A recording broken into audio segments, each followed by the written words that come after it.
One of the most important elements of the smooth talker, of the top-notch salesperson, communicator, smooth talker, the social savvy master at social dynamics person, however you want to integrate this or look at it, is this level of indifference that they show to everything: circumstances, people, insults, everything. It's almost like they're stoic, they're unbothered, and whenever they're in a situation, a social situation where they're communicating, telling a story or whatever it is, nothing throws them off. Even if they're presented with a situation that they've never experienced before, maybe a comment, maybe a scenario, maybe something happens out of the blue where this person now doesn't have experience or something to draw upon in a response, but they're so confident in what they're going to say and in themselves that they just spit that answer out, or the next thing comes to them in that moment organically. Now, the interesting part is, if we parallel that, I've always told people that I've reached a level of confidence in my ability to sell and communicate with people that, again, even if I'm given an objection, or just like this example, I'm presented with something that I've never heard before, I'm confident that I'm skilled enough and poised enough that I'm going to come up with the answer. And this is so key, because one of those elements that makes the smooth talker so alluring to people is that people are always looking on the outside to push people's buttons and get under their skin, insult them. I mean, look at the online stuff. A lot of people that are trolls, the only reason they exist and thrive is because they get that interaction that they want. If they constantly went on somebody's page or your feed, ran their mouth, and you never acknowledged them, nobody ever replied to them, and they were just ignored, you would see the vast majority of them would just move along to the next person. This is why online, even though I got a ton of hate, I never really felt like it, because I never acknowledged the trolls over the years. Yeah, we had maybe two or three that would always kind of pop up and say something pretty regularly, not all the time, but the vast majority of them that would come in and run their mouth, they would be ignored, nobody cared, their comment would get lost in the comment section, and that's it. They weren't getting a response from me or anybody else, which is what they want. But see, that's what also keeps people coming back and makes them hungry for more, right? We, as human beings, when we're interacting with other individuals, like in a social setting, or even if we're observing somebody online through video like this, if we identify characteristics or traits that an individual has that we don't have, that we would like, we naturally admire them. And that trait that I just described at the beginning of this video is something everybody wants. Everybody wants to be able to say, I'm unshook and I'm unbothered by the hater, right? Doesn't matter what you tell me. You could line up a million people to insult me and I'm not going to respond. You could test me every single day and I'm going to respond correctly and accordingly every single time. I'm going to have something to say. I'm going to have a response.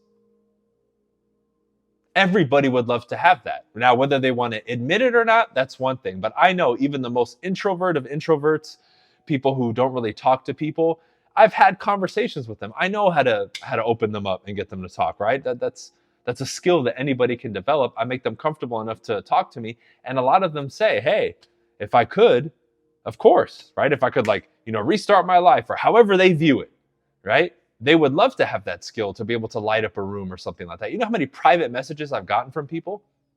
Because I've shared so much. Like, I used to play a lot of video games and waste a lot of time. So a lot of people who fall into a lot of those categories can relate to me because I once was in their shoes. And they would message me privately, especially back in the day. Like, oh man, I really admire what you did. And it's cool to see somebody come from like reinventing themselves, or maybe being an avid video game player, which they're considered nerdy or like a non-social, right? Anti-social, and then be on the stage and speaking in front of thousands of people and blowing up your brand and developing that communication and skill set. They can admire it. So the fact that I'm getting so many messages from people saying that, I know that a lot of them would love to be able to do that. How many of you watching this video would love to, again, not that you always have to do it, but have the skill set that you possess, that you could go out there, charm people, be charismatic, tell stories, maybe even create content online to create your channel. Whether you want it to blow up or not is irrelevant.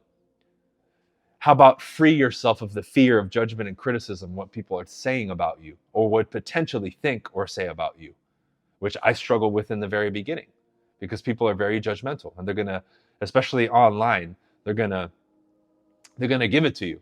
or talking behind your back, which is even worse. But we have to develop this innate ability. So let's talk about it a little bit more, and then I'll give you some tips on how to really develop this, because this is intoxicating to people. It is one of the most powerful magnets to bring people in. So really what it boils down to is the lack of caring about criticism or judgment so they can fully express themselves in an environment or in a situation without the fear of any consequences or repercussions. They just don't care whether you like them or not, because the second point is this: they don't want everybody to like them.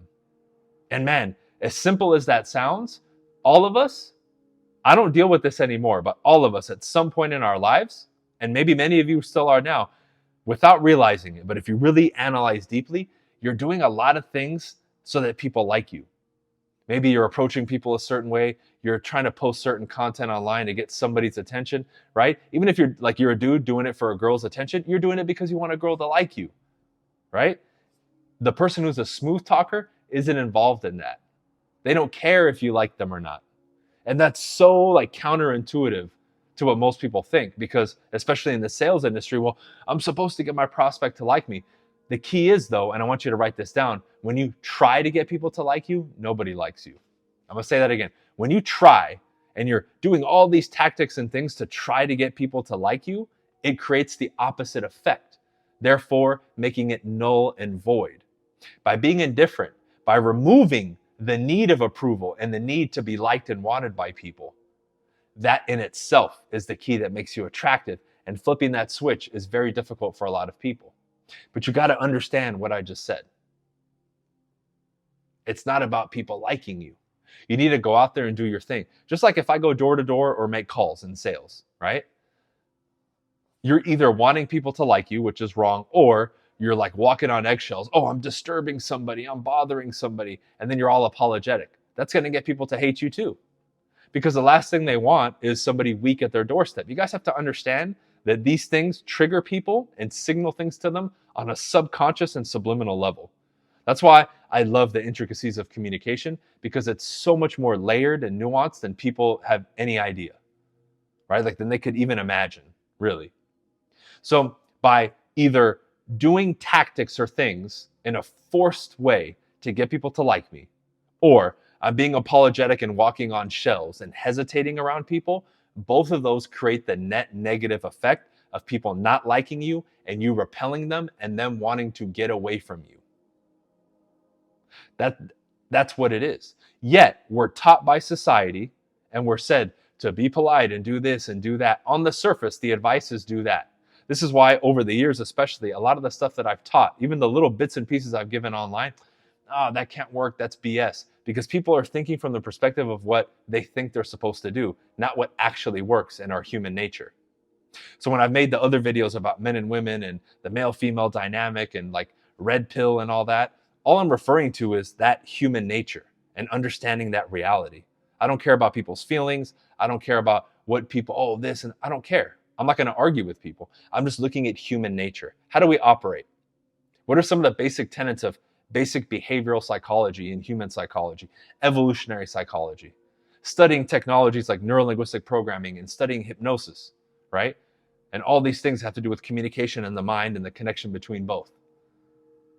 To understand the human being better, studying social dynamics and body language, and the evolution of our mating traits as human beings over the thousands of years or millions of years that we've been here, who knows, right? That's what I'm talking about.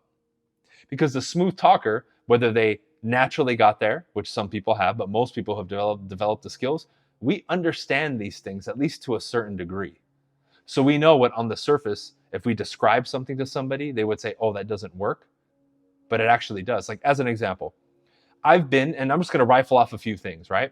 That are similar to like the smooth talker. They may not always be spoken words, but these are things that smooth operators get away with. I've been in clubs before and walked up to girls and kissed them without even saying a word to them and gotten away with it. I've picked up girls at the beach, at bars and clubs, spun them around, put them down, moved them, again, without talking to them, and nothing happened. I've heard no from somebody, but I knew that no wasn't a no in the way that they said it. Like when you cold call somebody, let me give you a similar example. You cold call somebody, right? Oh, is this so and so? No, that's not a no, right? So I would continue asking questions, knowing that, hey, that no probably isn't true. Let me keep asking questions to keep the interaction going. And then later on, 30 seconds later, like, oh yeah, sorry. Most salespeople, I hang up on him. Exactly. Exactly. There's what's being said and there's the real communication. That's what I'm talking about. What cues did I see in those females to kiss them at the club without saying anything? And I've done this several times. Pick them up, right? And these are just some examples of things that I've done, right? I'm just giving you two or three where on the surface, if you say to do this to somebody, they're going to say, no, no, no, you can't do that. But if the situation is right, you understand certain cues and you go about it in a smooth way, you can get away with it. I hate saying that, but that's the common phrase. You can get away with it, right? But you just have to understand these things, guys. So when we talk about this indifference, not caring about what people think, look at those last three examples that I gave you. Could I do any of those things if I was worried about what anybody would think? No, because I would hesitate. Then that hesitation would make me awkward. Then the awkwardness would break the moment. So, how can we start to develop this? Well, we talked about the first two things, not getting people to like you, which was number two, and then ridding yourselves of the fear of criticism and judgment. So, for the first one, I've said this before, I want you to start stretching your comfort zone. So, think of something right now that would scare you to death. Approaching a stranger on the street, maybe making an opinion post on Facebook or Instagram because you're afraid someone's going to see it, right? Think of where your edge is. And I want you to constantly take actions to stretch that edge. So if the post on Facebook was scary for you, you do that. Then what's the next thing? What's the next thing that kind of makes you uncomfortable? And you keep doing that to stretch this boundary, in quotes, this artificial boundary of not caring. Number two, the one about people not liking you is this, man. And this partially, I think, came with time and wisdom from me. But at the end of the day, most people are so wrapped up in their own lives and they really only care about how you and other things affect them. I'm going to repeat that. And I'll give you an example of how I kind of figured that out. Most people don't really care what you're doing. They're more afraid of what you're doing, how it's going to affect them. I remember one time a family friend of ours, right? Family friend, called my mom upset that I posted something on Facebook. Okay. Now I found that out later, but my mom originally said, do you have to post that stuff and this and that? And I'm just like, I started questioning my mom. I'm like, why do you care? You don't even like really use Facebook. So after a couple back and forths, it came that Jenny, right, our family friend, called her and complained. And she's like, well, I don't really care. I don't want to hear complaints from her. So it wasn't that it upset you, mom. Love you, mom. It was that Jenny called and gave you drama and you didn't want to deal with it. So the statement itself and the things that I said, I think it might have been something political. I don't know, right? Again, it wasn't even that my mom cared. It was that she got backlash for it, so she didn't want me to do it. That's when the light bulb finally went off in a logical way for me to understand this concept that I'm telling you in this video. I'll repeat it one more time. Most people that criticize you, judge you, have a negative opinion, a lot of the times, not always, but a lot of the times, most of the time, it's not because of something that you're doing. It's how you are, what you're doing, what you represent, how it affects them. Now, if that doesn't remove the chain off of you, I don't know what will. And it might take you some time to digest it. You may have to experience that in your real life to then, for it to finally click what I just told you. But that in itself is a gold nugget. People say extract the gold nuggets, right? That's one of many in this video for sure. But that will help you so much in being a smooth talker, because when you don't care if people like you or not, like you're not just doing it for approval or attention, and you have zero or very, very little fear of like criticism and judgment and negative opinions, dude, you move through this world like a freaking freight train and you will not be stopped. For those of you who follow me who are in sales and the realtors who follow me too, this right here is the magic potion for you to get out there and like make phone calls, reach out to people, go door to door, do open houses, and actively engage with people in lead generation. This is that magic potion that nobody will teach you or talk to you about except for me, because they don't go as deep as I do with this stuff. They don't geek out on it like I do, where I explore it to these depths that people wouldn't even consider or want to or would care to, because we know most of the stuff out there is very surface level. But that will free you and remove these chains. So you just go out like a freight train and you're not afraid of judgment, criticism, right? Because a lot of that stuff that we talk about, a lot of your issues, when we trickle it down, not the symptom, right? The actual real problem at the root is these things. You want to be liked, you're doing stuff for approval without realizing it, or fear of criticism and judgment and negative opinions. And here's number 3, which we'll add here, that's in this indifference thing. Life and these interactions and these moments to us, because I consider myself to be a very smooth talker, right? I just turn it on and off whenever I want. But most of the time I would say it's on. We're just enjoying the moment in the game and we're not taking it that serious. So we purposely will mess up interactions, throw the wrench in the engine, so to speak, just because we know we're going to be out the next day or a week from now interacting again and doing the same thing. We're not attached to the outcome. That's a more common way of being told this concept. We're not attached to the outcome. We don't care. Think about how many of you, let's parallel this in like sales, because a lot of you who follow me are entrepreneurs in sales, right? How many of you are so attached to the outcome? Oh, I need this commission, I need this sale, that you start being needy and demonstrating all these qualities that push people away because you're getting desperate. Well, Bryan, that's easier to say because you have money now. Look, I get it, but you're going to have to mentally and through your actions demonstrate this concept long before you guys are ever successful, and you don't really need it. Otherwise, you're always going to be stuck where you're at. This is a life skill, not being attached to the outcome.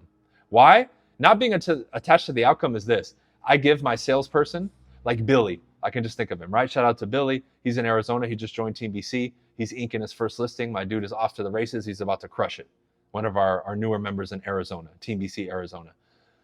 And we had a situation, and I just always told him, trust and follow the process. Because then he would find himself, again, in that attached to the outcome mentality where he's doing extra stuff. I'm like, no, don't do it. Just stick to the outcome. What did he do? He stuck to the outcome on this last lead. Message me later. Thank you so much for reinforcing that idea because everything is going well. The client really appreciates me. Bingo. Because he didn't do all the extra stuff that he was talking about. I said, trust and follow the process, because when you do that, that is a systematic process created to demonstrate professionalism, be the expert, and get things done. I've cultivated that and created it for my team members, my coaching members. It's tried and true. It works. What gets in the way? Your emotions and you being attached to the outcome, thinking that's not enough and I need to do more. That's that emotion, the tenseness, that desperation, trying to pollute the process, which is whole and clean and emotionless. It's a blueprint. It's a process. It works. Follow it. So you can't be attached to the outcome. Now, again, easier said than done, but these are things that you guys got to work on. And as always, right, I have a ton of free resources in the description. The most recent one I made, the sales quiz, take that. It'll determine what type of archetype you are, and it's going to give you a set of questions from that secret black book that I created for my coaching members. It'll give you like 10 or 15 questions for free based on your archetype to make your scripts and your conversations better. It'll make you more of a smooth talker.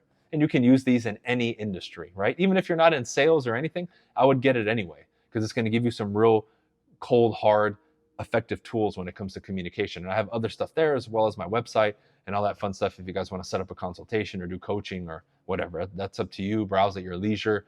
It's all transparent there. You can see all the prices and everything. I don't hide it behind anything. But those are the 3 things, right? If you start working on that, you'll be able to detach, not be attached to the outcome, be indifferent, stoic, whatever your favorite word is. And people will be drawn to you. Why? Because that makes you fascinating to people. It makes you interesting. It makes you different than the run-of-the-mill person. This is why the troll keeps coming back to the person who's not triggered by them, because they're not responding like everybody else. And when you don't respond like everybody else, it activates something in somebody's mind like, oh, this person is different, which is exactly what you want to activate in people. Why? That keeps them around, it keeps them paying attention, and it keeps them interested, which is the key here, all right? So to my fellow future smooth talkers and current smooth talkers, salute. Be sure to take a moment to drop a comment to support the channel. It helps so much with the algorithm. Same thing with hitting that like button. Ultimately, hit that subscribe button if this is the content that you like, all right? Peace.